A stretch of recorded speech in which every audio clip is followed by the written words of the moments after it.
चांद पर तापमान हुआ -253 डिग्री। चंद्रयान 3 पर मंडराया बड़ा खतरा। एक साथ 3 स्पेस एजेंसियों ने खींची तस्वीरें, सोता नजर आया चंद्रयान 3। चंद्रयान 3 की तकनीक के दीवाने हुए पाकिस्तान के अंतरिक्ष वैज्ञानिक।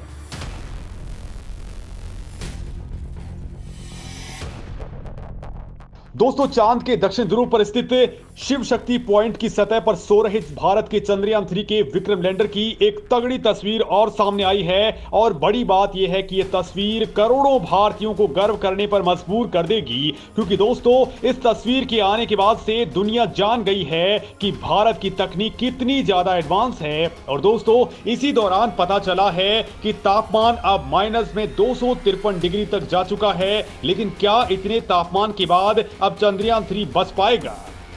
इसरो ने दोस्तों इस यान के अंदर अगर हीटर लगा दिया होता तो फिर क्या होता, और ये टेक्नोलॉजी कौन सी थी जो चंद्रयान को इस लेवल पर भी बचा सकती थी? और दोस्तों जो तस्वीरें सामने आई हैं वो क्यों करोड़ों भारतीयों को इसरो के वैज्ञानिकों पर गर्व करने को मजबूर कर रही हैं? तो वहीं क्यों इसरो की तकनीक को देख करके पाकिस्तान के वैज्ञानिक इसरो की तारीफ में जुट गए हैं, सीखने की दरकार बता रहे हैं? तो चलिए दोस्तों इस वीडियो के अंदर ये तमाम बातें जानते हैं। दोस्तों जो ताजा तस्वीरें सामने आई हैं वो खींची हैं दक्षिण कोरिया के दनूरी ऑर्बिटर ने, जिसमें विक्रम लैंडर एक छोटे से बिंदु की तरह दिखाई दे रहा है। दोस्तों साउथ कोरिया के पाथफाइंडर लूनर ऑर्बिटर को आधिकारिक तौर पर दनूरी के नाम से जाना जाता है। ये धरती के बाहर साउथ कोरिया का पहला स्पेस प्रोग्राम है। इस ऑर्बिटर को 4 अगस्त 2022 को एलॉन मस्क के रॉकेट से भेजा गया था। दोस्तों नासा के मुताबिक साउथ कोरिया का ऑर्बिटर चांद की सतह की जांच कर रहा है और फ्यूचर के मिशंस के लिए संभावित लैंडिंग साइट की पहचान कर रहा है। इस साउथ कोरियन ऑर्बिटर दनूरी से जो डेटा मिल रहे हैं वो नासा के आर्टेमिस प्रोग्राम की योजना में मददगार साबित होंगे। दोस्तों नासा इस मिशन के जरिए इंसानों को चांद पर भेजने पर काम कर रहा है। नासा का इरादा चांद पर बर्फ खोजना है और वहां बस्तियां बसाने के लिए संभावना तलाशना है। और दोस्तों इसी दनूरी ऑर्बिटर ने भारत के चंद्रयान 3 के विक्रम लैंडर की तस्वीर रिलीज की है।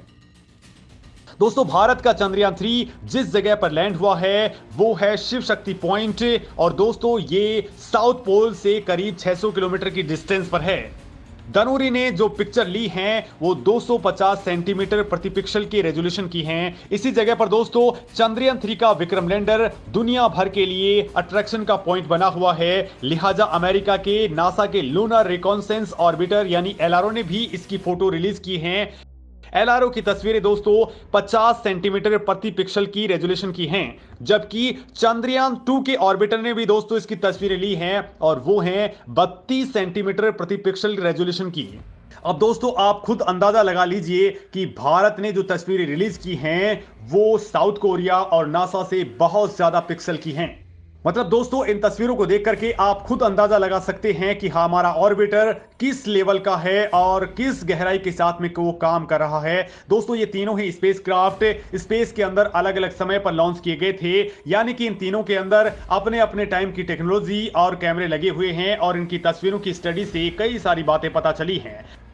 दोस्तों 5 सितंबर 2023 को चांद के उस हिस्से में रात हो गई थी जहां विक्रम लैंडर इस वक्त है।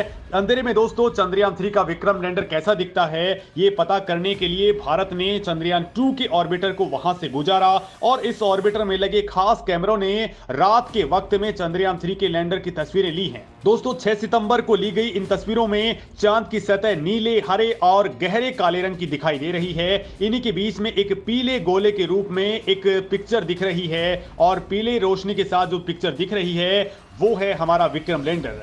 दोस्तों ये तस्वीरें देख करके करोड़ों भारतीयों का सीना फक्र से इसरो के प्रति चौड़ा हो जाता है। हालांकि इस वक्त चांद पर रात हो जाने की वजह से गुप्त अंधेरे के अंदर विक्रम लैंडर खामोश बैठा हुआ है। दोस्तों इसरो के वैज्ञानिकों समेत दुनिया को उम्मीद है कि चांद पर दिन शुरू होने के बाद में यानी कि 22 सितंबर के बाद एक बार फिर से चंद्रयान 3 को जगाया जा सकेगा। इसरो वैज्ञानिक इसे जल्द ही जगाने की कोशिश करेंगे, लेकिन दोस्तों समस्या यहां पर यह है कि इस टाइम चांद के ऊपर जो तापमान है वो -253 डिग्री सेल्सियस तक पहुंच चुका है और इससे बचने के लिए इसरो ने कोई इंतजाम भी नहीं किया है। चांद पर दोस्तों इस तापमान से बचने के लिए ना तो विक्रम लैंडर के अंदर और ना ही प्रज्ञान रोवर के अंदर वहां पर कोई भी हीटर नहीं लगाया गया है जिससे इन्हें कड़ाके की ठंड से बचाया जा सके। दोस्तों ये हीटर अंदर गर्मी देते रहते हैं ताकि इनमें लगे हार्डवेयर काम करते रहें। दोस्तों दरअसल ये बहुत ही खास टेक्नोलॉजी होती है, मतलब इसके अंदर न्यूक्लियर एनर्जी का इस्तेमाल होता है। इसके लिए प्लूटोनियम या फिर पोलोनियम का इस्तेमाल किया जाता है। इससे किसी भी स्पेसक्राफ्ट का हार्डवेयर बचा रहता है और वो भीषण ठंड के दौरान भी अपने आप को सिक्योर करके रखता है। दोस्तों वैज्ञानिकों के मुताबिक इस हीटर के बिना विक्रम लैंडर के बचे रहने की संभावना अब केवल भाग्य के ऊपर निर्भर करेगी। इससे पहले दोस्तों लूनोखोद 1 रोवर 10 महीने तक चांद पर सक्रिय रहा था और उसने 10 किलोमीटर तक की यात्रा भी की थी। वो सोलर एनर्जी से चलता था। उसे पोलोनियम 210 रेडियो आइसोटोप हीटर की मदद से रात में भी ऊर्जा की सप्लाई की जाती थी। और दोस्तों चीन ने जो रोवर यानी कि चांगी 3 वहां पर भेजा था उसके अंदर भी ये हीटर लगा हुआ था। तो चीन ने इसके बाद में जो भी रोवर भेजे उनके अंदर भी ये टेक्नोलॉजी लगी थी और इनकी वजह से वो काफी महीनों तक काम करते रहे।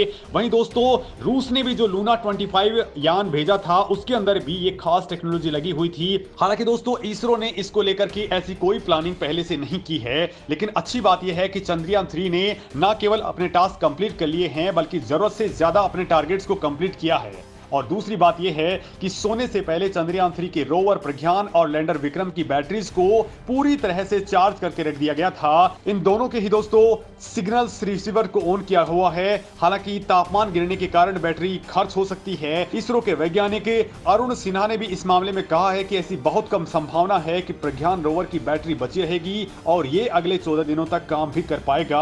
और दोस्तों अगर ये फिर से एक्टिवेट नहीं होता है तो चांद की सतह पर भारत के दूत के रूप में ये हमेशा के लिए वहां मौजूद रहेगा। लेकिन दोस्तों इससे पहले ही चंद्रयान 3 ने दुनिया के अंदर तहलका मचा दिया है और बड़ी बात पाकिस्तान की ओर से है जहां से एक बड़ी बातें सामने आई हैं। क्योंकि दोस्तों 23 अगस्त 2023 को भारत का विक्रम लैंडर चंद्रमा के साउथ पोल पर पहुंचने वाला पहला रोबोट बन गया और इस उपलब्धि ने भारत को दुनिया का नंबर 1 देश बना दिया जिसने सफलतापूर्वक चंद्रमा के सबसे सुरक्षित हिस्से पर लैंडिंग की। इस बात को लेकर के अब पाकिस्तान के एक्सपर्ट्स का कहना है कि यह पहली बार नहीं था कि कोई देश चंद्रमा पर पहुंचा था, लेकिन भारत जैसे विकासशील देश के लिए यह बहुत बड़ी उपलब्धि है। क्योंकि चंद्रयान 3 का बजट बहुत ही कम है और इसलिए इसरो की जमकर के तारीफ भी हो रही है। चंद्रयान 3 मिशन की कुल लागत $75 मिलियन थी, जो हॉलीवुड की साइंस फिक्शन फिल्मों इंटरस्टेलर और ग्रेविटी के बजट से भी कम है।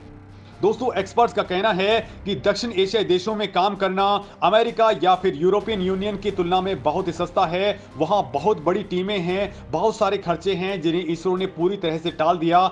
वेस्टर्न स्पेस प्रोग्राम्स के लिए काम करने वाले वैज्ञानिकों को बहुत ज्यादा सैलरी मिलती है, जबकि इसरो के वैज्ञानिकों को तुलनात्मक तौर पर बहुत कम सैलरी मिलती है। यानी कि सैलरी में कटौती करके, खर्चों में कटौती करके इसरो ने बड़ा काम किया है। इसके अलावा भारत के पास में अपनी स्वदेशी तकनीक मौजूद है, यानी कि उसे स्पेस प्रोग्राम चलाने के लिए दूसरे देशों से कुछ भी खरीदने की जरूरत नहीं है। सारी की सारी तकनीक स्वदेशी है।